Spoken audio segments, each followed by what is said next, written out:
దేవునికి మహిమ కలుగును గాక. దేవుని నామమునకు స్తోత్రం. హల్లెలూయా. దేవుడి రోజు మనకి ఇచ్చిన గొప్ప భాగ్యాన్ని బట్టి దేవుని స్తుతించడానికి, ఆరాధించడానికి, దేవుడిచ్చిన మహిమను బట్టి దేవుని వందనాలు చెల్లిస్తూ ఆన్లైన్లో ఉన్న బిడ్డలతో, ఆఫ్లైన్లో ఉన్న బిడ్డలతో దేవుడు ఈరోజు ఏం మాట్లాడుతున్నారంటే, ఇది నేను ఇష్టపడి చేసిన యెడల నాకు జీతము దొరుకును.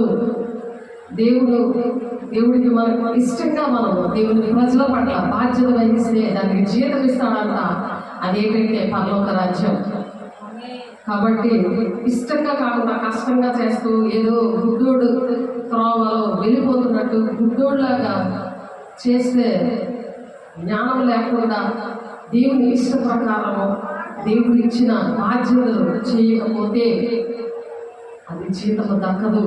కాబట్టి దానికోసం మనం దేవుడు ప్రాణం పెట్టాడు మన కోసం. అందుకని ఆ పని చేయాలి. ఎవరు కూడా ఆ ప్రాణం పెట్టలేదు. మనిషి తప్పు చేసినందుకు మనిషి దైవ కుమారుడే మనిషి రూపంలో మహిమనంతటి విడిచిపెట్టి మన కోసం ఆయన ప్రాణం పెట్టాడు. లోకంలో ఎవరు కూడా ప్రాణం అలా పెట్టలేదు, అలా ప్రేమించలేదు.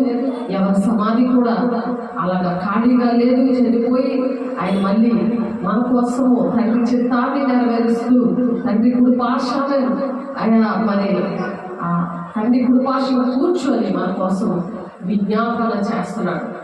కాబట్టి ఎవరైతే అలా పని చేస్తారో, ఇది నేను ఇష్టపడి చేసిన నాకు జీతం దొరుకును అని ఎవరైతే ఇష్టపడతారో వాళ్ళ విషయంలో దేవుడు మాట్లాడడానికి ఇష్టపడుతున్నాడు. ఎవరైతే ఇష్టపడట్లేదో వారి కోసం కూడా ఆ వాక్యమనే ఉదక స్నానంలో సరి చేసుకుంటూ దేవుడు మరి దీవించడానికి సరి చేసుకుంటూ మనం ఉంటున్నప్పుడు దేవుడు వారికి కూడా జీతం ఇవ్వడానికి ఇష్టపడి దేవుడు ఆశపడుతున్నందుకు దేవుడు వందనాలు చెల్లిస్తూ మరి నా కోసమే ఈ సిలువ యాగము అని పాట పాడుకుంటూ దేవుడు మహిమ పలుకుతాం.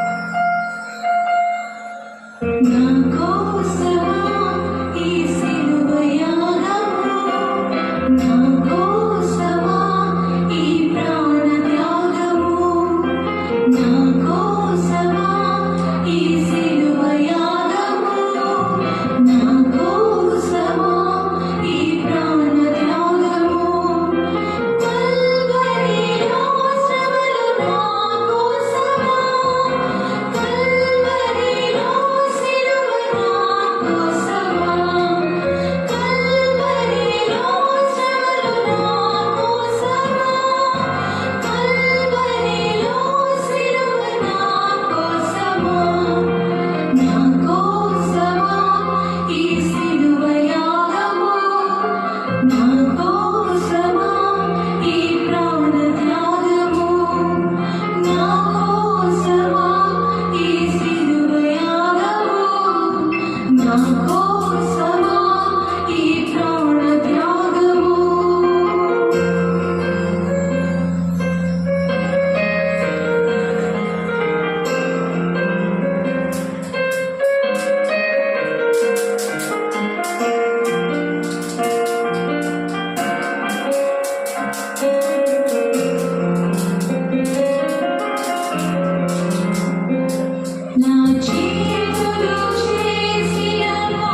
మొదటి కొరింథీయులకు రాసిన పత్రిక 9వ అధ్యాయము 17వ వచనం చూద్దాము.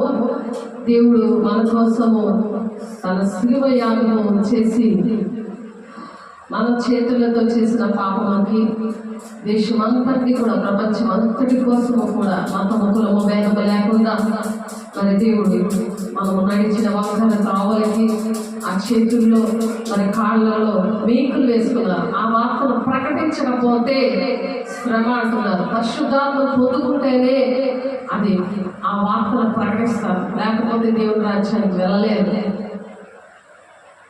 కాబట్టి మన తలంపులు ఎలా ఉన్నాయి, ఆలోచనలు ఎలా ఉన్నాయి. ఒక మాట ఆడుతుంటే ఇంకొక సమాధానం చెప్పడం, ఒక క్వశ్చన్ వేస్తుంటే ఇంకొక సమాధానం చెప్పడం. అంటే ఆ బ్రెయిన్, ఆ తలంపులు ఏంటంటే సరిగ్గా లేవు, సాధారణతో నిండిపోయింది అది ఆ తలంపులు.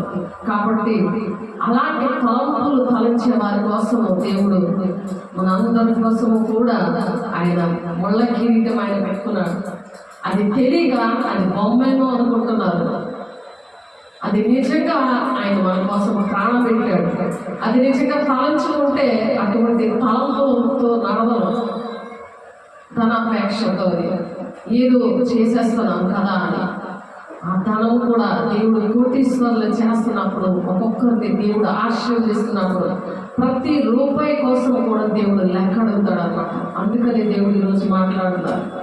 అలాంటి మనస్సుని, చెడు తలంపులపై అలాంటి మనస్సు, దాన్ని ఆ మనస్సు కోసం, ఆ మనస్సును బట్టి, ఆ తలంపులు బట్టి మనస్సు పాడైపోతుంది. ఆ హృదయంలో దేవుడు ఉన్నాడని ఒక భ్రమలో బ్రతికేస్తే దేవుని రాజ్యానికి ఎల్లరూ మీరు అని చెప్పి దేవుడు ఈరోజు మనతో మాట్లాడుతున్నారు. ఆ తలంపులకి కాపుదలు కాస్తారంట. ఫిలిప్పీయులకు రాసిన పత్రికలో ఉన్నది 6వ అధ్యాయం 4వ అధ్యాయము 7వ వచనంలో ఉంటుంది. ఆ తలంపులకు కాపుదలు వచ్చారు. దేవుడు ఏం మాట్లాడుతున్నారు, నువ్వు ఏం పని చేస్తున్నావు, దేవుడు మాట వింటున్నావా, తిని పడుకుంటున్నావా, అన్ని చూసుకొని ఉంటున్నావా, నేను దేవుడు బిడ్డనే ఒక భ్రమలో బ్రతుకుతున్నావా, దేవుని ఆత్మ పొందుకున్నదాన్ని మరి నువ్వు పొందుకున్న వాడు ఏం చేయాలి, దేవుని వార్త, ఈ వార్తను ప్రకటించాలి. మన కోసమే దేవుడు ప్రాణం పెట్టాడు, ఆ స్వాతంత్రం మనకి ఇచ్చాడు. ఆ స్వాతంత్రం విషయంలో ఎవరికీ తెలియదు. భౌతికంగా అనేక మంది ప్రాణం పెట్టారు, దేవుడు నమ్ముతున్నారన్నారు, కానీ మరి దేవునికి సంపూర్ణులుగా కాలేదు. పరిశుద్ధతలో సంపూర్ణత అనేది లేదు. ఆ పరిశుద్ధత ఉన్నప్పుడే పరిశుద్ధాత్మ దేవుడు వారిని ఆవరించి దేవుడు మాటలు చెప్పడానికి, దేవుడు పనులు, క్రియలు, అంటే వాళ్ళకి ఏదో ఒకటి ఇచ్చి, వాళ్ళకి ఏదో విధంగా వాళ్ళ బాధలో ఉంటే వాళ్ళకి స్వస్థపరిచి, వాళ్ళ దెయ్యాలు పడితే వాళ్ళకి విడిపించి, అవి ఎవరు చేయలేరు. పరిశుద్ధాత్మ పొందుకున్న వాళ్ళు మాత్రమే చేయగలరు. ఎందుకంటే దేవుడు ఆ ప్రాణం పెట్టి ముందు ఆయన చేశాడు. మనం కూడా ప్రాణం పెట్టే ముందు మనం కూడా అవి చెయ్యాలి. అవి నేర్పించడానికే దేవుడు భూలోకాలకు వచ్చాడు. మరి మనం ఆయన పోలి నడవాలని, క్రీస్తు కలిగిన సంపూర్ణత కలవాల మగువకు అన్ని విషయాలు మీరు ఎదగాలంటే మన కూర్చోళ్ళకి తిరుకులు పడుకొని పాలు తాగే పరిస్థితిలో ఉంటే ఈ బలమైన ఆహారం అర్థం కాదు అని వాక్యం చెప్తుంది. అది ఎక్కడుందంటే దానియేలు గారు చెప్తున్నారు 10వ వచనంలో అది మనం చెప్పుకున్నాం. ఎందుకంటే చెప్పిన వాక్యము కూడా అది నెమరేసుకోవాలి. ఆవు ఎలాగా ఒక దగ్గర తినేసి కడుపులో పెట్టుకుని ఒక దగ్గర కూర్చొని నవ్వుతూ ఉండదు, అలాగే దేవుడు మాటలు ధ్యానించి వాడు ధన్యుడు. అతడు నీటి కావ్యాలు నాటబడక ఆకువాడక తన కాలమందు ఫలమిచ్చే చెట్టులా ఉంటాడు. అందరికీ ఫలాలు పంచుతాడు. తను తింటాడు, అందరికీ ఫలాలు పంచుతాడు. లేకపోతే తనకి తినడం అవ్వదు, తనకే ఆరోగ్యం బాగోదు, ఎవ్వరికి ఇవ్వలేడు. ఎవడానికి కూడా కాళ్ళు చేతులు పనికిరావు.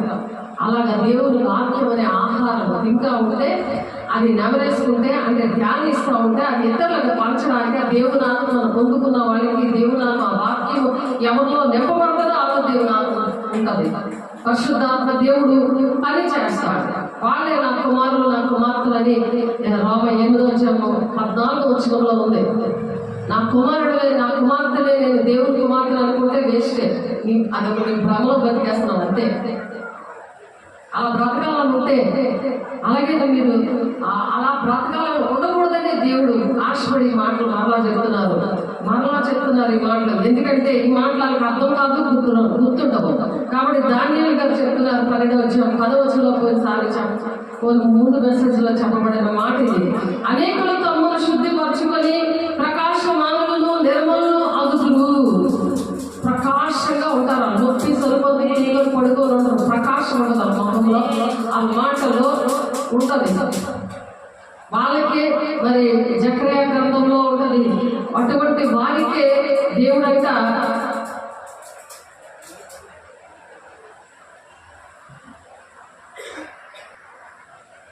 జకర్యా గ్రంథంలో 3వ అధ్యాయం 7వ వచనం నుండి 11వ వచనంలో మనం చూస్తే మీకోసం నేను చదువుతున్నాను. రాసుకోండి. ఆన్లైన్లో ఉన్న వాళ్ళు, ఆఫ్లైన్లో ఉన్న వాళ్ళు. సైన్యములకు అధిపతి యెహోవా సెలవిచ్చినదేమనగా, జకర్యా గ్రంథం 3వ అధ్యాయం 7 నుంచి 11వ వచనాలు చదువుతున్నాను.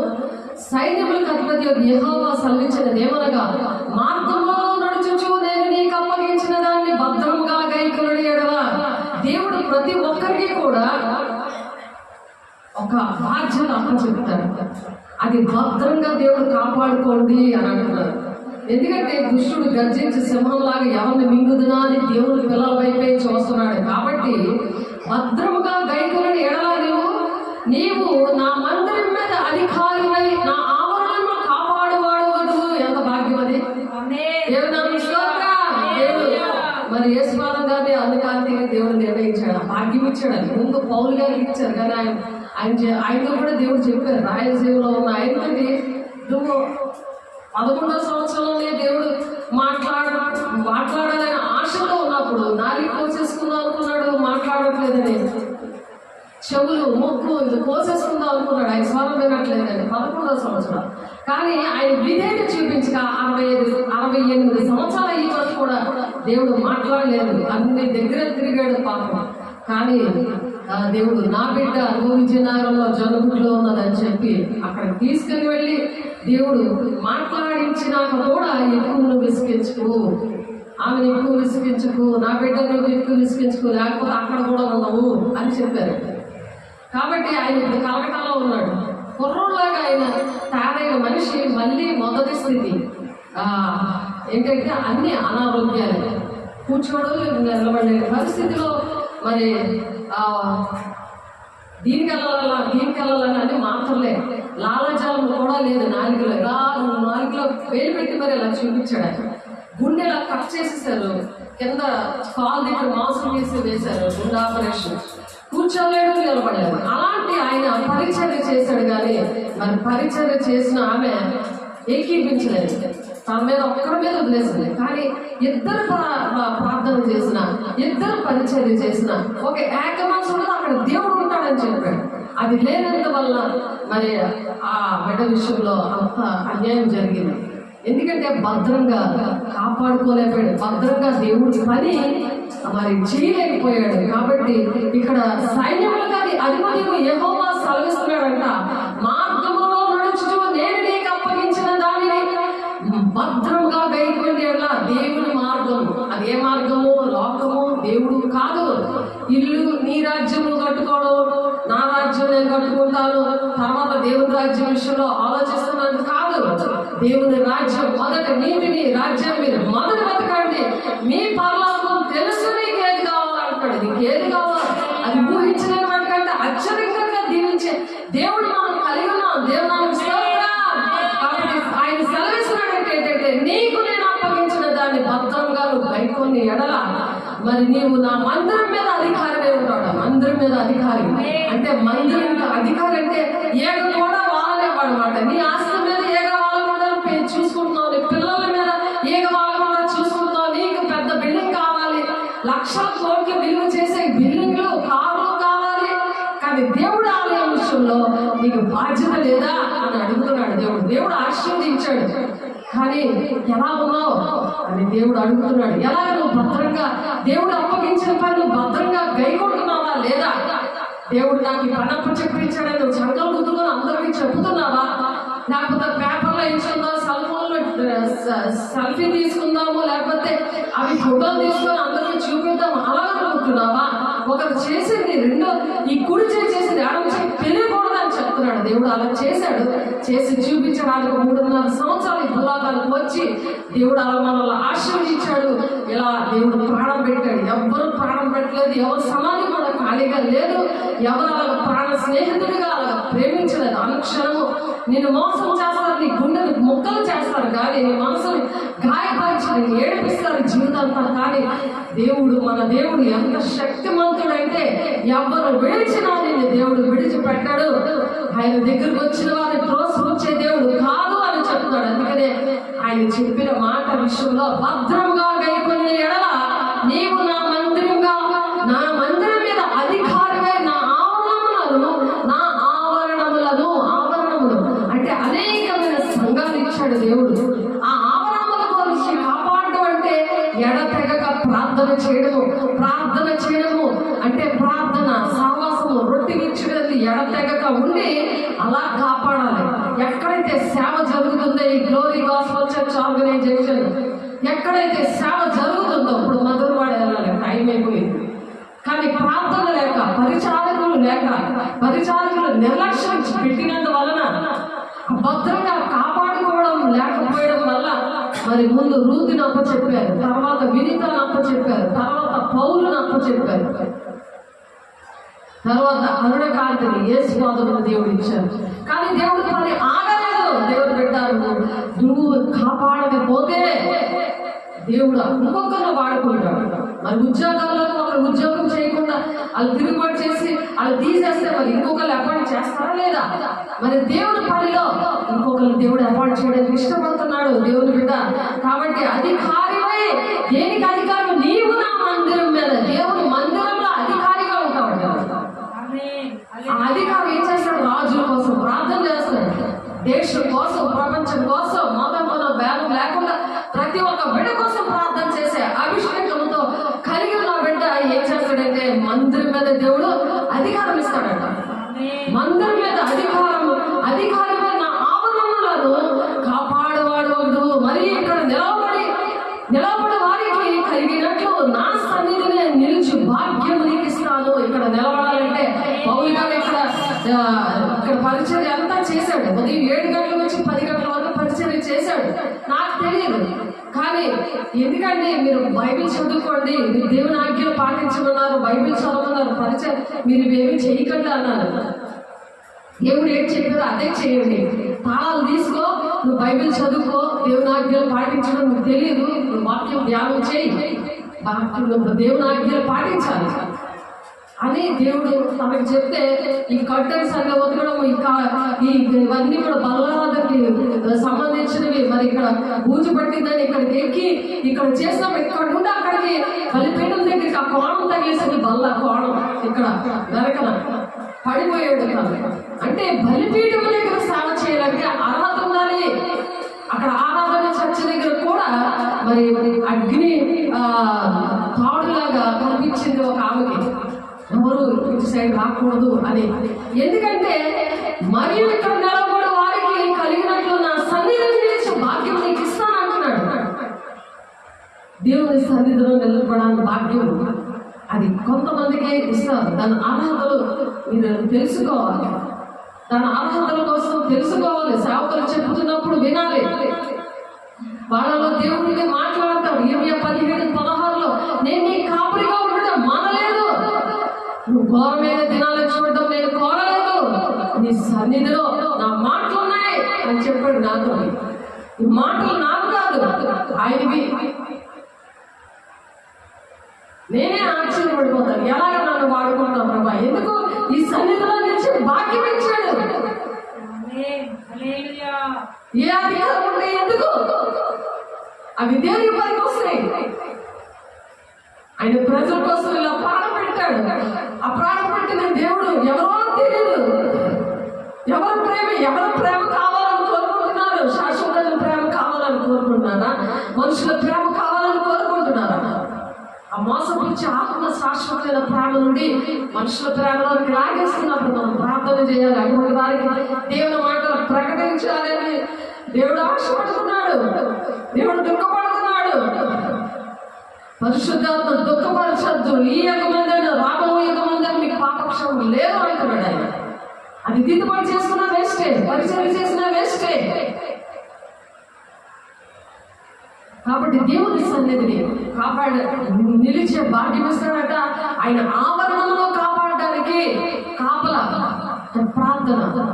ఆ ప్రార్థన వెళ్ళాలంటే పరిశుద్ధాత్మను పొందుకోవాలి. ఒట్టిగా చేసేయకూడదు, చేయకూడదు. అది చాలా మందికి తెలియక అనేకమైన అనారోగ్యాలకి, అనేకమైన పరిశ్రమకి గురైపోతున్నారు. అవన్నీ మరి శిక్ష అనుభవించకుండా మరి దేవుడికి అవి సరి చేసుకోవడానికి, అర్హత మళ్ళీ తెచ్చుకోవడానికి దేవుడు మన మధ్య ఉన్నాడు. దేవుడు నాకు ఆ భాగ్యం ఇస్తాడట. ప్రధాన యాజకుడైన యెహోషువ నీ ఎదుట కూర్చుంటే నీ సహకారులు సూచనలుగా ఉన్నారు. సహకారులు నీకు సూచనలుగా ఉన్నారు. యెహోషువ, యాజకుడైన యెహోషువ అని మాట్లాడుతున్నాడు. సహకారులతో మాట్లాడుతున్నాడు. నీ కూర్చుండి, నీ ఎదుట కూర్చుండి నీ సహకారులు సూచనలుగా ఉన్నారు. నీవును వారు నా మాట ఆలకించాలి అని చెప్తున్నాడు. యాజకులు, సహకారులు దేవుడి మాట వినాలి అని ప్రవక్తతో మాట్లాడుతున్నారు. జకర్యా గారితో మాట్లాడుతూ మనతో ఇప్పుడు దేవుడు సజీవుడిగా నిలిచి ఉన్న దేవుడు ప్రవక్త ద్వారా మాట్లాడుతున్నారు. హెబ్రీ 1:1 ఆనాడు మాట్లాడిన దేవుడు ఈనాడు కూడా ప్రవక్తలతో మాట్లాడుచున్నాడు, మీతో మాట్లాడుతున్నాడు అని చెప్తున్నారు.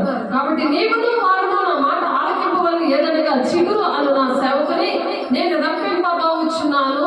యెహోషువ ఎదుటే నేను ఉంచిన రాతిని తేరి చూడి, ఆ రాతికి 7 నేత్రాలు ఉన్నవి, దాన్ని చక్రపు పని చేయవాడును నేను.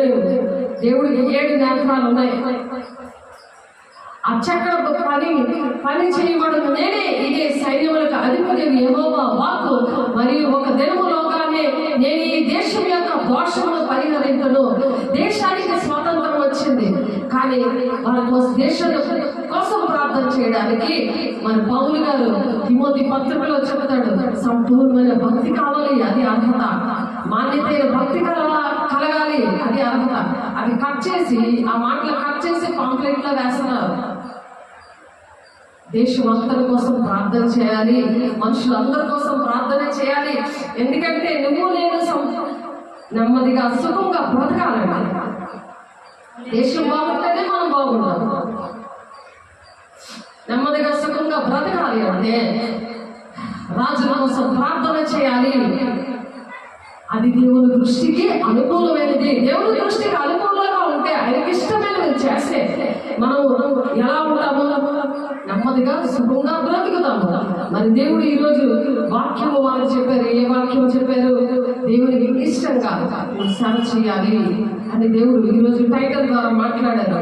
దేవునికి ఇష్టంగా ఆ విధంగా నడవాలని దేవుడు మాట్లాడారు. కాబట్టి దేశం యొక్క దోషాన్ని పరిహరిస్తాడంట. మనం దేశం కోసం ప్రార్థన చేస్తున్నామా? దేశం ఎలా ఉన్నదంటే, దేవా నేనే కారణం. సంఘాలు ఎలా ఉన్నాయంటే నేనే కారణం. నేను సంపూర్ణమైన భక్తి, మాన్యతైన భక్తి నాకు నేర్చుకోకుండా నిర్లక్ష్యంగా ఉన్నాను, ఎడతెక్క నేను ప్రార్థన చేయట్లేదని దేవుడిని అడగాలి. కాబట్టి దేవుడు ఏమని చెప్తున్నారు? 1 కొరింథీ 9:9 మన మూల వాక్యం ఏంటది? ఇది నేను ఇష్టపడి చేసిన ఎడలా. ఇప్పుడు నమ్మకంగా ఉండమని చెప్పారు కదా దేవుని.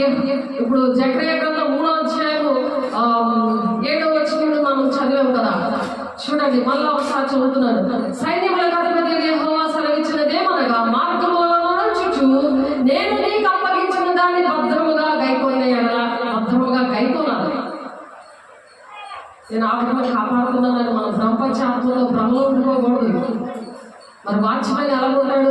రాత్రంతా పడుకోకుండా ఉంటాడు కదా. అందుకే మెలకు కలిగి ప్రార్థన చేయండి. ఏ గడియ దేవుడు వస్తాడో తెలియదు మనకి. తండ్రి అనే దేవుడు తప్ప ఎవరికి తెలియదు. అంటే కళ్ళు ఇప్పుకొని ఉండడం కాదు, నిద్రపోకుండా ఉండడం కాదు, పరిశుద్ధంగా ఉండడం, తండ్రి చిత్తాన్ని నెరవేరుస్తూ ఉండడం, దాన్ని మెలకుగా ప్రార్థన చేయడం అంటారు. పడుకోకుండా అలా నిద్ర లేకుండా ఉండమని కాదు. అది నైట్ ప్రార్థన చేసుకోవచ్చు. దేవుడు ఎప్పుడు లేపితే అప్పుడు లేచి ప్రార్థన చేయొచ్చు. కానీ అలా పడుకోకుండా ఎవరు అలా ఉండమని చెప్పరు. దేవుడు అన్యాయస్తుడు కాదు. దేవుడు మన ప్రాణాలను కాపాడే దేవుడు. ఆయన గుడుగుడు నిద్రపోడు. కాబట్టి ఇది నేను ఇష్టపడి చేసిన ఎడలా నాకు జీతం దొరుకును. అదే పరలోక రాజ్యం జీతం. ఆ జీతం ఎవరు ఇవ్వలేదు. ఇష్టపడకపోయినను గృహ నిర్వాహకత్వము నాకు అప్పగించ అప్పగించబడింది. నేను ఇష్టపడకపోయినా సరే దేవుడు నాకు అప్పగించాడు అని పౌలు గారు చెప్తున్నారు. 1 కొరింథీ 9:17 అట్లయితే నాకు జీతమేమి? నేను సువార్తను ప్రకటించినప్పుడు సువార్త యందు నాకున్న అధికారులు పూర్ణంగా వినియోగపరచుకోకుండా సువార్తను ఉచితంగా ప్రకటించటే నా జీతము. వస్తానంటున్నారు. చూడండి, అనేక మంది వస్తే నాతో గ్యాంగ్ వచ్చి ఒకరు పాట పాడి ఒక సాక్ష్యం చెప్పి అల్లరి చేసేదే వస్తామంటున్నారు. అది లేదు, వాక్యంలో లేదని. మనుషులు కల్పించిన పద్ధతులు, దైవోపదేశాలని గర్ధమైన ఆరాధన చేస్తున్నారా అని దుఃఖపడుతున్నాడు ఆయన. మార్కు 7:7 మన మత్తయి 15:15 దేవుడు బాధపడి చెప్తున్నాడు. పరిశుద్ధాత్మ దుఃఖ పెట్టకూడదని చెప్తున్నాడు ఆయన. ఈ యుగం ఏంటంటే రాబోయే యుగం ఏంటంటే పాపక్షం లేదు దానికి. కాబట్టి ఆయన దుఃఖ పెట్టకుండా వాక్య స్వరూపిన దేవుడు ఏం మాట్లాడుతున్నాడో మనము గ్రహించాలి. మనం ఆ విధంగా ఉండాలని మరి యెహోషువతో చెప్తున్నారు. కాబట్టి ఇది నేను ఇష్టపడి చేసిన ఎడల నాకు జీతము దొరుకును అంటున్నాడు. మనం ఇష్టపడదాము. అలా ఉన్నప్పుడంట నేను అందరి విషయము స్వతంత్రుడనే ఉన్నాను. ఎక్కువ మందిని సంపాదించుకుంటే అందరికీ నన్ను నేనే దాసులుగా చేసుకుంటే ఎక్కువ మంది కావాలి. కానీ మనం దాసులుగా ఉండాలి. ఓనర్ లాగా ఉండకుండా కాపాడుతున్నాను కదా మందిరాన్ని, నేను ఓనర్ని అనుకోకూడదు. ఇది అందరిది, మతం కులం భేదం లేకుండా ఈ మందిరం అందరిది. ఇది నా పేరు మీద లేదు, గ్లోరీ గాస్పెల్ చర్చ్ ఆర్గనైజేషన్ పేరు మీద ఉంది. నాకు కలిగిందంతా దేవా నీకే నా జీవితం నీకే అంకితం అని చేసుకున్నప్పుడే దేవుడు నాతో ఇలా మాట్లాడుతున్నాడు. మీరు కూడా వాళ్ళకి సమర్పణ కలిగి ఉండాలి. అన్ని తీసేయడం కాదు, వైట్ డ్రెస్ వేసుకొని అన్ని తీసేయడం కాదు. తగు మాత్రం అలంకరణ చేసుకొని రా కుమారుడిలాగా ఉండాలని ఆ రారాజు మనతో చెప్తున్నాడు. రాజులకు రాజు అయిన దేవుడు మనతో చెప్తున్నాడు. మనల్ని అలాగా దేవుడు ఉండడానికి ఇష్టపడుతున్నాడు.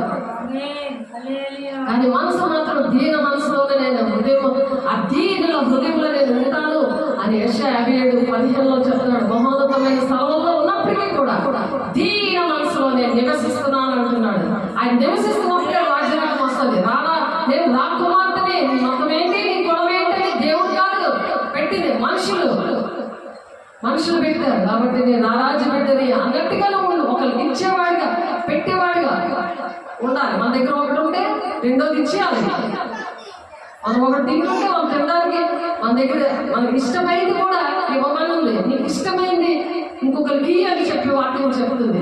అదే దేవుని మనసు, దేవుని కుమారుడైన మనసు, రారాజు బిడ్డ యొక్క మనసు అనమాట. నేను ఎప్పుడు తింటానులే, అయ్యో అక్కడికి ఇవ్వాలి అని అనిపిస్తుంది అనమాట. కాబట్టి దేవుడు ఇక్కడ అట్లయితే నాకు జీతమేమి? నేను సువార్తను ప్రకటించినప్పుడు సువార్త మీద నాకున్న అధికారంలో పూర్ణంగా వినియోగపరచుకోకుండా సువార్తను ఉచితముగా ప్రకటించుడే నా జీతము. దేవుడు పోషిస్తాడు. సువార్తికుడు సువార్త వల్ల బ్రతకాలి అని ఉన్నది వాక్యం. ఆయన బ్రతికిస్తాడు. ఆయన పోషించే దేవుడు, నడిపించే దేవుడు, ఆదరించే దేవుడు, కన్నీరు తుడిచే దేవుడు. ఆయన వేషాన్ని క్షమిస్తాడు కానీ వేషదాన్ని క్షమించడు. హృదయాంత రంగాన్ని ఎరిగిన దేవుడు మన దేవుడు. మన హృదయం ఎలా ఉందో, మన మాటలు ఎలా ఉన్నాయో అవి మనం చేస్తేనే చెప్పాలి కానీ చేయకుండా చెప్పకూడదు. శాస్త్రులు పరిచయాలు అది చెబుతారే కానీ అది చెయ్యరు అన్నారు. కాబట్టి భద్రంగా కాపాడుకోవాలి ఈ విషయాలు. అప్పుడు మందిరం మీద అధికారిగా ఉంటాడంట. ఆ కాపుదల ఉంచడానికి వాళ్ళకి మనసు వస్తుంది. ఆ మనసుని దేవుడే ఇవ్వాలి, మనకు రాదని. ఆ ప్రేమ మనలో లేదు. ఆయన మన కోసం ప్రాణం పెట్టాడు. కాబట్టి ఆ ప్రాణం పెట్టిన దేవుడు మనల్ని ఇష్టపడితే దేవుడు ఇస్తేనే ఏదైనా మనకి రావాలి. కానీ ఆయన ఇవ్వకుండా మనకి ఏమీ రాదు, ఏమీ దొరకదు. ఆయన మనం ప్రేమించే మాట ఒక్కటి వింటే చాలు. కాబట్టి నేను అందరి విషయం స్వతంత్రుడనే ఉన్నాను. అందరి విషయంలో కూడా ఆయన స్వతంత్రుడిగా ఉన్నాడట. ఎక్కువ మందిని సంపాదించుకుంటే అందరికీ నేనే దాసులుగా చేసుకుంటుంది. యూదులను సంపాదించుకు యూదులకు యూదుని వలే ఉంటుంది. చూసారు మన అంటేనే అంటే వాళ్ళు ఎలా ఉన్నారో వాళ్ళ మనం తయారైతే నేను నువ్వు ఒకటే అన్నట్టుగా ఉండాలి. కానీ నాది హై నిధులు అన్నట్టుగా ఉండగలదు. నేను పేదోడిని, నువ్వు గొప్పోడిని, నాకు ఈ అధికారం ఉంది అలా అనకూడదు. కాబట్టి పౌలు గారు ఈ మాటలు నేర్పిస్తున్నారు, మనతో మాట్లాడుతున్నారు. ఏంటంటే ధర్మశాస్త్రములకు లోబడిన వారిని సంపాదించుకుంటూ నేను ధర్మశాస్త్రములకు లోబడిన వాడను కాకపోయినను ధర్మశాస్త్రం ధర్మశాస్త్రంలో లోబడిన వాడి వలే ఉంటుంది. దేవుని విషయమే ధర్మశాస్త్రంలో లేని వాడు కాదు, కానీ క్రీస్తు విషయమే ధర్మశాస్త్రంలో లోబడిన వాడు అయినను ధర్మశాస్త్రం లేని వారికి సంపాదించు. ధర్మశాస్త్రం లేని వారికి ధర్మశాస్త్రం లేని వారి వలే ఉంటుంది. మనకి అన్ని తెలిసినట్టు సరే తెలియదు, నాకేమీ రాదు అన్నట్టుగా ఉండమంటున్నాడు. తెలిసిన దగ్గర తెలిసినట్టు ఉండమంటున్నాడు, తెలియని వాళ్ళ దగ్గర నీలాగా నాకేం తెలియదు అన్నట్టుగా ఉండమని, అలాగ అందరితో ఐక్యత కలిగి ప్రేమ కలిగి ఉండమంటున్నాడు. యేసయ్య అలా ఉన్నాడు.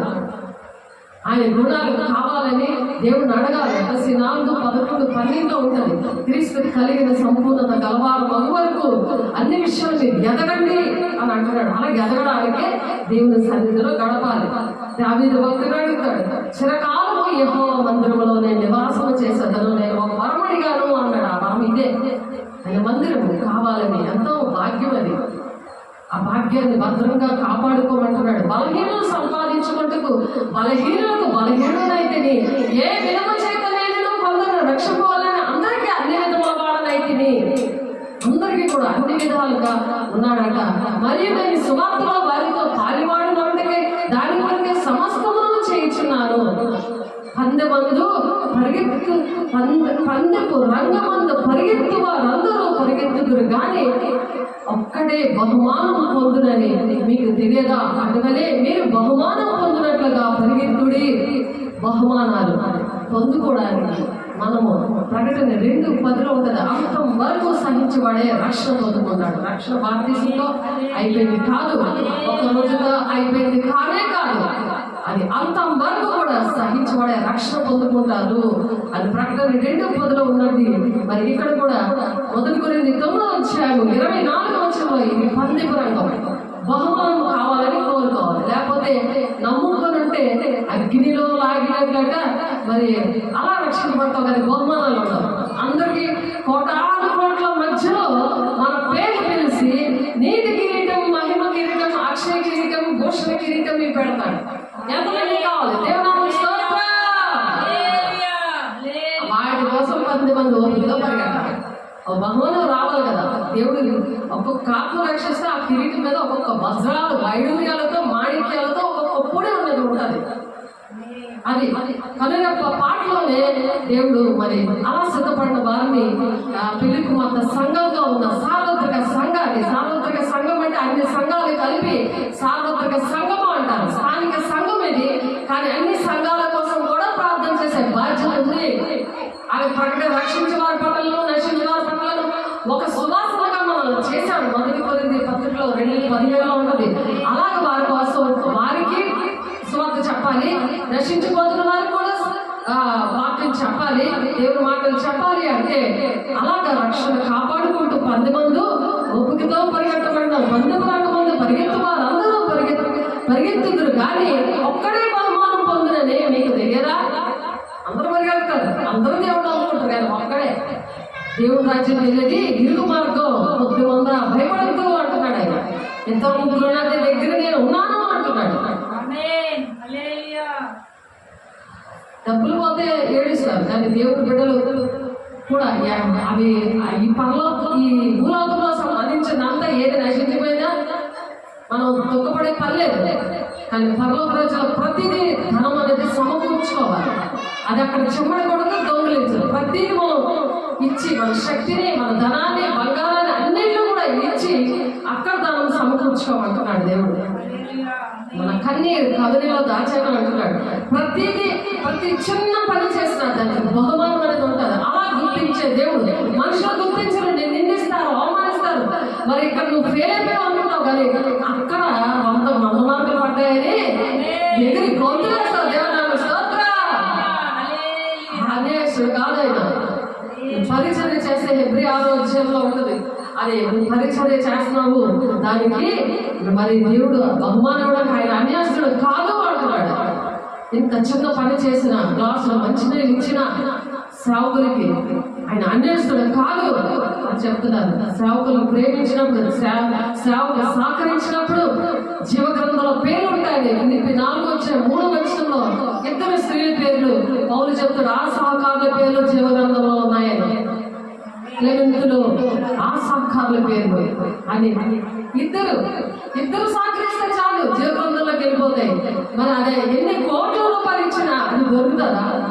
యుగకాల దేవుడితో బంగారు వీధుల్లో కోటాను కోట్ల మధ్యలో నీ పేరు నా పేరు పిలుస్తుంటే అందరూ అలా చూస్తుంటే అయ్యో మాకు ఈ బొమ్మ నాకు లేదే అని అంటారు. న్యాయపీఠం మీద నువ్వు జరిగించిన మొదలు గురించి రాసిన పత్రికలో ఉంటుంది 5:10. నువ్వు జరిగించిన మంచివైతే సరే చెడ్డవైతే సరే న్యాయపీఠం ముందు నువ్వు లెక్కప్ప చెప్పాలి అంటున్నాడు. మన జీవితం అంతటి గురించి కూడా దేవునికి లెక్కప్ప చెప్పాలి. ఫిలిప్పీ 2:12 కాగా మీరు భయముతోనూ వణుకుతోనూ మీ రక్షణను మీ స్వంత రక్షణను కాపాడుకోండి అంటున్నాడు ఆయన. మన రక్షణ అలా కాపాడుకోవాలి. దేవుడు నమ్ముకున్నాను కదా, నేను ప్రార్థన చేసి ఇప్పుడే వచ్చాను కదా, అందరి కోసం ప్రార్థన చేశాను కదా, మురిసిపోయేలాగా చేస్తాడు సాతానుడు. మనం మురిసిపోయేది లేదు. ఇక్కడ ఏది మనం ఏమి ఆశించకూడదు. ఏది కూడా నేను చేసేసాను ఇంకా నా మీద అందుకున్నారు అనుకుని తిరగబడేది ఇక్కడ ఏమి లేదు. చాలా ఉంది. దేవుని దగ్గర సహించుకొని ఓర్చుకొని ప్రతి మాటను సహిస్తున్నాను. ఎందుకు చెప్తున్నారో సేవకులను అర్థం చేసుకుని ఆ విధంగా నడిచినప్పుడు దేవుడట జీవితం విషయంలో ఫస్ట్ లెక్కప్ప చెప్పాలంట. రెండవదిగా దేవుడు అలా భయంతో మడుగుతూ రక్షణ కాపాడుకుంటూ దేవుని దగ్గర న్యాయపీఠం ముందు నువ్వు లెక్కప్ప చెప్పాలి, నువ్వు నేను దానికోసం మనం భయపడాలి. అది 22 వచనాల వరకు చదవాలి. చదివితే అక్కడ అన్నీ ఉంటాయి. మొదటి గురించి 11 వచ్చాము 10 నుండి 22 వచనాలు చదవండి ఇంటికి వెళ్ళి. మరి 21 వచనంలో అందరూ తమ సొంత కార్యంలో కూర్చొని చూసుకొనిచున్నారు కానీ యేసుక్రీస్తు కార్యంలో చూడరు. అది దేవుడు దుఃఖపడతారు. సొంత కార్యాలే ఎంత పని చేస్తారు చర్చిలో, మిగిలినంతనే చేసేసాను అనుకో, సొంత కార్యాలే చూసుకుంటున్నారు. ఎవరైనా సరే ఎంత పరిచర్య చేసినా సరే, కానీ దేవుడు అన్యాయస్తుడు కాదు. ఎంత పరిచర్య చేస్తే, ఎంత దేవుడి ఇంటిని కాపాడుతూ ఉంటాయి, దేవుని ఇంటి విషయంలో ఎంత బాధ్యత వహిస్తే ఆ జీవ కిరీటం పొందుకోవడానికి 10 మంది ఓపుకతో పరిగెట్టు, 10 రంగమందు పరిగెత్తు వారందరూ పరిగెత్తుతారు కానీ ఒక్కడే బహుమానం పొందుకుంటాడంట. ఆ ఒక్కడో నువ్వు నేను ఉందామా? దేవునామం స్తోత్రం. నేను ఉంటానయ్యా అది దేవుడి దగ్గర తీర్మానం చేసుకోవాలి. దేవ ఎంతమంది పరిగెడుతున్నారు కానీ నాకే ఫస్ట్ రావాలి అన్నింటిలో ఆశిస్తాం. మరి ఇది శాశ్వత కాలం ఉండేది. కోటాను కోట్ల మధ్యలో నీ పేరు పిలుస్తారు, యేసు పాదం అని పిలుస్తారు, అప్పుడు అరుణ కాంతి అని పిలుస్తారు, శారను అని పిలుస్తారు. ఎంత భాగ్యమో పిలుస్తారా లేదా? అప్పుడు మనకి అది కావాలా? లేకపోతే ఎవరు ఏమన్నారు నాకు టైం లేదు, ఇదిగో ఈ బాధ్యత చెప్పారు, ఇంట్లో ఎలా అన్నారు, అవంతా మనకి అంత వేస్ట్. మనకి ఏమో అనిపించదు. ఎప్పుడైతే ఈ 12 రంగంలో మనము పరిగెడతా ఉన్నామో సాధారణ ఏదో అడ్డం వేస్తున్నాడు కాలు కింద, నువ్వు అక్కడ పడిపోతావా? పడిపోయినా సరే గడియల మీద వేస్తావు. అదే నీతి మంతుడు ఎన్నిసార్లు పడిపోయినా లేగిస్తాడు అన్న వాక్యం. దానికోసమే అన్నారు. చేస్తాడు దుష్టుడు. మనం పోరాడాలంటే శరీరంతో కాదు, దురాత్మల సమూహంతో 2000 దెయ్యాలు పట్టినవాడు ఎలా మాట్లాడాడు? ఇంకా నాకు ఇంకా టైం కాలేదయ్యా, నాకు దగ్గరికి ఎందుకు వస్తున్నావయ్యా, నన్ను విడిచి వెళ్ళిపోయా, లేకపోతే నేను ఆ పందులకు చెప్పయ్యా, పందుల్లోకి వెళ్ళిపోతాను అని బతికాడుకుని ప్రార్థన చేసే దెయ్యాలి. మరి మనం ప్రార్థన చేద్దా, దేవా నేను ఉంటానయ్యా నీకోసం ఆ 12 రంగంలో ఓపికతో పరిగెడతానయ్యా, నేను ఓర్చుకుంటానయ్యా, నాకు నిందలు అవమానాలు 2 ఆశీర్వాదం అంటున్నావు ప్రభావ. మొత్తం 5వ అధ్యాయంలో వాడు 3 రోజులు ప్రసంగం చేశారయ్యా. ఎవరికి అర్థం కాలేదయ్యా, నాకు అర్థమయ్యిందయ్యా. మొత్తం బైబిల్ అంతా మొత్తం 5వ అధ్యాయంలో 6-7 వచనాలు 5-6 వచనాలు మొత్తం బైబిల్ అంతా అందా ఉంది. అది అరుణకాంతికి దర్శనంలో దేవుడు చూపించారు. ఇక్కడే పల్లరాలు తీసుకున్నాక చూపించారు. ఎందుకంటే అలా నడవనే చూపించారు. తల్లి అలాగే నువ్వు మందిరాన్ని కాపాడదని చూపించారు. అది పక్కన పెట్టేస్తే ఆ ఒక్కదానిలో ఉంటావా? దేవుడు ఏంటి చెప్పారో అది చేయాలి. ఎవరి వైపు చూడకూడదు. అది బాధ పెట్టుకుంటారు. అవన్నీ సేవలు గుర్తుంటాయి, నీకు గుర్తుండవు. అది చెప్తున్నప్పుడు అయ్యో నా బిడ్డ ఎందుకు అయిపోయింది అని వేదన ఉంటుంది. అది వెంటనే నీకు చిరాకు పెట్టిస్తాడు సాతానుడు, నీకు అసహ్యం పుట్టిస్తాడు, నీకు టైం వేస్ట్ చేస్తాడు. ఎందుకు నన్ను ఇంత చేసినా నాకు ఎలా అంటున్నారా అని అది చూడు, నీకు ఎలా అంటున్నారా అని అది చెప్తుంది. నీ మీద అది దృష్టి గురించి అలాగ ఆలోచన చెప్పి నీ బుర్రంతా కూడా ఖరాబ్ చేసేస్తుంది. కాబట్టి మనం ఎలా ఉండాలి? 10 మంది ఓపికతో ఉంటే ఆ ఒక్క బహుమానం పొందుకోవడానికి దేవుడు సహాయం చేస్తాడంట. మరియు 10 మంది పోరాడు ప్రతి వాడు అన్ని విషయమందు మితముగా ఉండును. వారు క్షయమగు కిరీటమును పొందుటకును, మనమైతే అక్షయమైన కిరీటమును పొందుటకును మితముగా ఉన్నాము. ఇది అక్షయమైన కిరీటం, మహిమ కిరీటం. ఇది ఇక్కడకు చిన్న కిరీటాలు పెట్టుకొని చాలా సెలబ్రేటర్లు, చాలా రాణిలాగా రాజులాగా ఫీల్ అవుతుంటారు, కోటు షూటు బూటు వేసుకొని. కానీ అవన్నీ వ్యర్థమే. మన ప్రకాష్ గారు చనిపోయారు, సేవకులు. ఆయన కోటు షూట్లు ఎంత చక్కకున్నారు. మరి ఆయన చనిపోయినప్పుడు అసలు ఆయన ముఖమే పోల్చుకొని గట్టిగా తయారైపోయింది. మనం చనిపోతే ఒక మహిమ కిరీటం పొందుకోవాలని సంతోషపడాలి. కాబట్టి ముందుగా కాబట్టి నేను గురి చూడని వాణి వలె పరిగెత్తు వాడను కాను. మన గురి అంటే శివ కిరీటం పొందుకోవాలి. ఆ ఒక్కళ్ళో నేను ఉండాలి అని గాలికి కొట్టుకున్నట్టు నేను పోట్లాడటం లేదు. కానీ ఒకవేళ ఇతరులకు ప్రకటించిన తర్వాత నేనే భ్రష్టుడనైపోతానేమో అని పౌలు గారు అని నా శరీరం నలగొట్టి దాన్ని లోపరుచుకొనుచున్నాను. నలగొట్టుకోవడం అంటే ఇది ప్రార్థనలో నలగొట్టుకోవాలి, వాక్యంలో నలగొట్టుకోవాలి, వాక్యం చూస్తూ సరి చేసుకోవాలి, ఆ ఉదక స్నానం చేసుకోవాలి. ఆ వాక్యం చూసి సరి చేసుకోవడం ఏంటి? దేవుడు ఆ వాక్యం ద్వారా సరి చేస్తాడు, నడిపిస్తాడు, దిద్దుబాటు ఆత్మను కుమ్మరిస్తాడు. నేను వచ్చి పాపముల గురించి, నీతిని గురించి ఒప్పింప చేసే ఆత్మను నీ మీద కుమ్మరిస్తానని చెప్తున్నాడు. కాబట్టి అలాగ కుమ్మరించాలని దేవుడు ఆశపడుతున్నాడు. దేవుని బిడ్డ బాధ. కాబట్టి ప్రియులారా, మనకందరికీ కలిగిన రక్షణ గురించి మీకు వ్రాయవాలని విశేష ఆసక్తి గలవడని ప్రయాసపడుచుండగా పరిశుద్ధులకు ఒక్కసారి అప్పగింపబడిన బోధ నిమిత్తము మీరు పోరాడాలని మిమ్మల్ని వేడుకొనొచ్చు. మీకు వ్రాయవలసి వచ్చిన ఒక్క బోధే. ఎన్ని బోధలు వచ్చాయి? ఇప్పుడు మనుషులు కల్పించిన పద్ధతులు అవి. దైవోపదేశాలు వ్యర్థంగా ఆరాధిస్తున్నారు. దేవుని బిడ్డ రక్షించే వారి పట్ల, నశించే వారి పట్ల సువాసనగా ఉండాలని దేవుడు ఆశపడి చెప్తున్నాడు ఈ మాటలు. యోధా పత్రిక 1:3 ఉంది. ఆ ఒక్క బోధ కోసమే పోరాడాలి, అంతమంది ఓపికతో పోరాడాలి. కాబట్టి మొదటి కొరింది, ఇది యోధా పత్రిక 1:3 ఉంది. అలాగే మొదటి కొరింది 3:11-15 చదివితే వేయబడిన తప్ప మరి ఒక పునాది ఎవడనూ వేయలేడు. ఈ పునాది యేసుక్రీస్తే. ఆ పునాది మీద కడతారు. గడ్డి మీద ఒకరు బంగారముతో కట్టడము. అదొకసారి చూద్దాం. మొదటి కొరింది దాన్ని బట్టి నాకు దేవుడు ప్రతిఫలమిస్తాడట. నువ్వు ఎలా కడతావు? అది కాలిపోయినట్టున్నదా, లేకపోతే ఏ విధంగా నువ్వు పోరాడుతూ మరి ఏ విధంగా కట్టబడుతున్నావు అని మొదటి కొరింథీయులకు రాసిన పత్రిక 3:11 నుంచి బైబిల్ చూడండి. 11 నుంచి 15 వచనాలు. 11 నుండి 15 వచనాలు. వేయబడిన పునాది తప్ప మరి ఒక పునాది ఎవడను వేయలేరడు. ఈ పునాది యేసుక్రీస్తే. ఎవడైనా ఈ పునాది మీద బంగారము, వెండి, వెలగల రాళ్ళు, కర్ర, గడ్డి, పొయ్యికాలు మొదలైన వాటిని కట్టివేయడ వారి పని కనబడును. ఆ దినము దానిని తెగపరచును. రెండవ తీర్పు ఏంటంటే ఇది జీవితాల కోసం, మన జీవితాల కోసం ఒకసారి లెక్క అప్పచెప్పాలి. ఆ ధవళ సింహాసనం దగ్గర మధ్యాకాశంలో మరి ఆయన కడబూర రోగగానే ఇక్కడ ఎవరికైతే దేవుడితో మాట్లాడి అనుకుంటారో ఆయన స్వరము, ఆయన చూచే కళ్ళు, ఆయన స్వరం వినగలిగే చెవులు ఉంటాయి, ఆయన జ్ఞానేంద్రియాలు ఉంటాయో ఆయన స్వరం వింటారు, ఆయన బోధ శబ్దం వింటారు. ఆ పెళ్లి కుమార్తె సంగముతో వెళ్ళిపోతారు. మిగిలిన వాళ్ళు సిద్ధపడలేరు, ఇక్కడే ఉండిపోతారు. అది మొదటి కొరింథీయులకు రాసిన పత్రికలో ఆ కడబూర మోగుతుంది.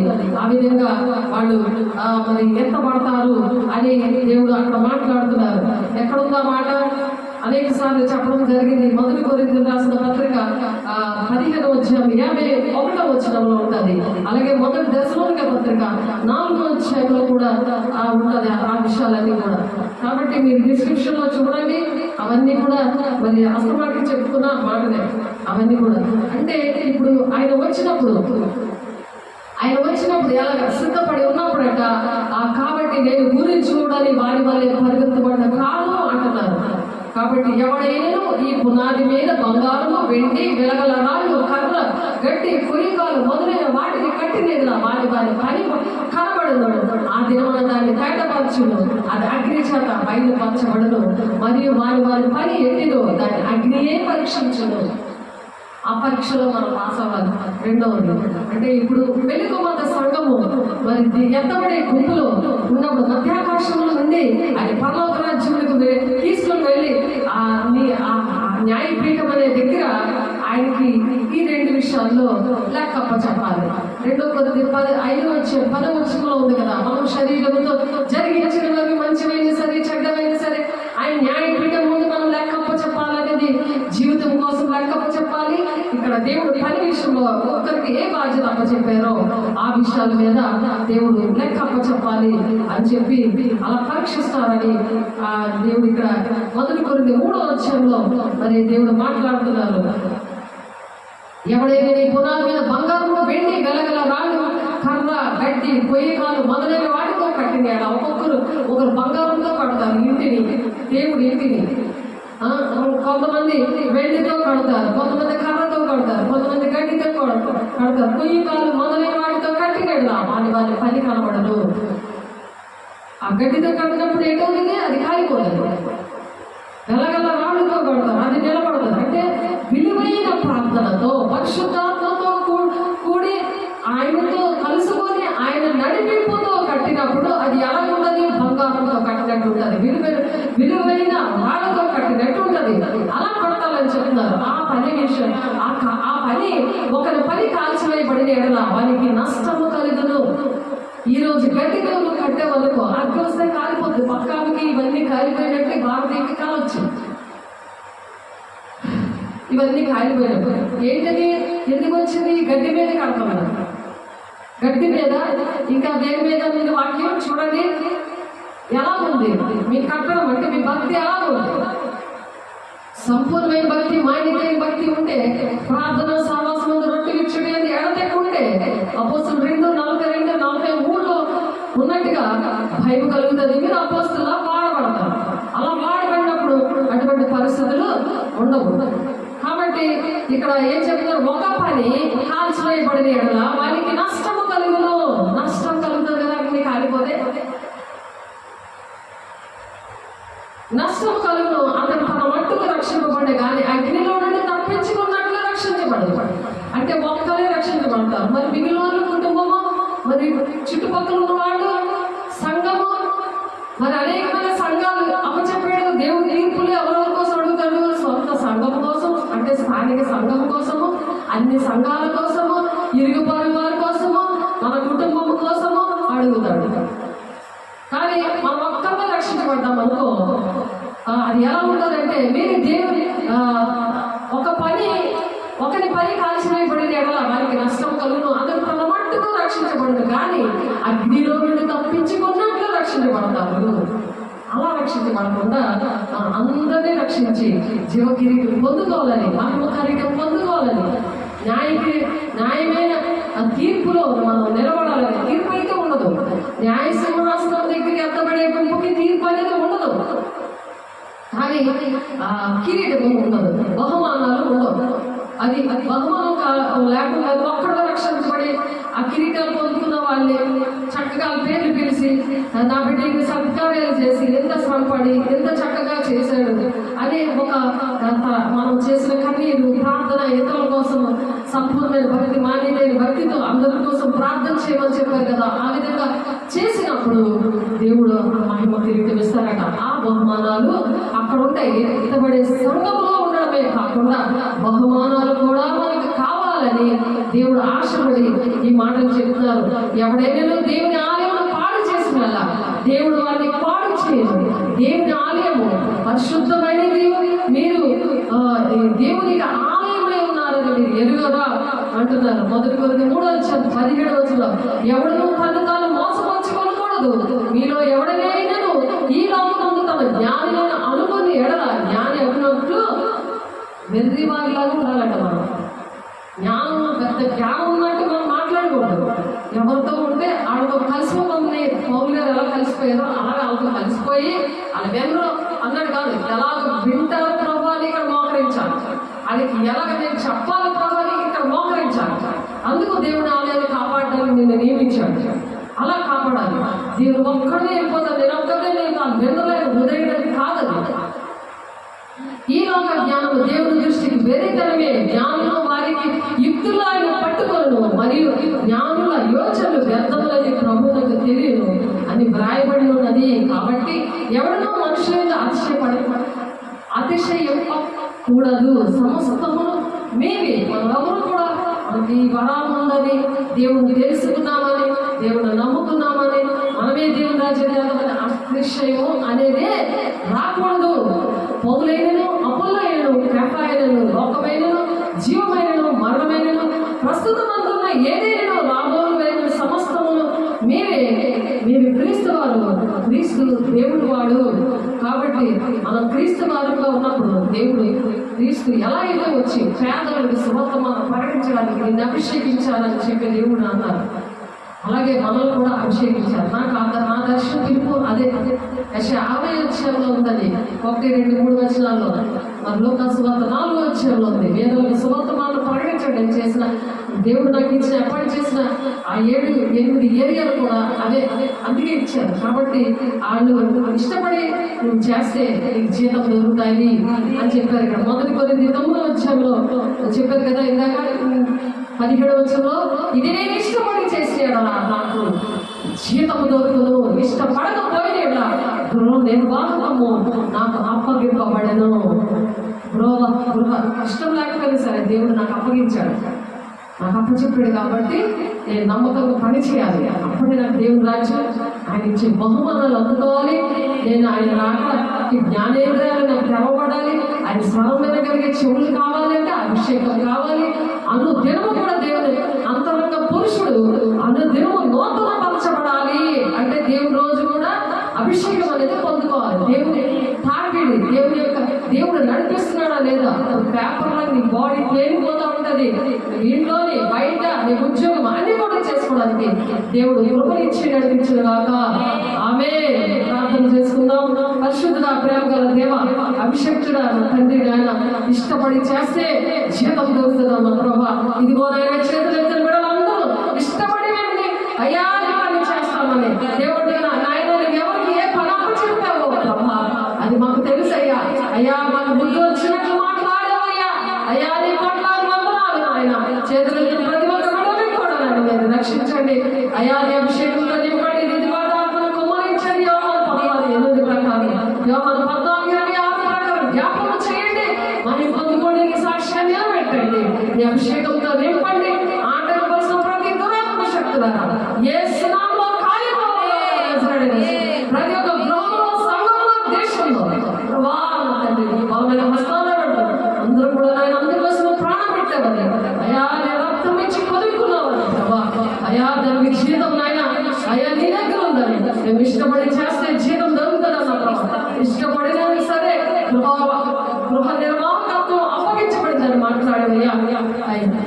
నీకు వందనాలు, స్తోత్రాలు ప్రభు. ప్రతి ఒక్కరిని ఇదిగో మంగళవారం నీ సాక్షిగా నిలబెట్టుకోండి అయా. ఆరాధనంతలో మీ సన్నిధానం వచ్చి నీ సాక్షులుగా మమ్మల్ని నిలబెట్టుకుంటున్నాను అయా. మీరే మాట్లాడి మహిమ పొందుకుంటున్నది. మీకే వందనాలు, స్తోత్రాలు చెల్లిస్తుంది. ఇసే పరిశుద్ధ నామములో బ్రతుకులాడి వేడుకుంటున్నాను తండ్రి.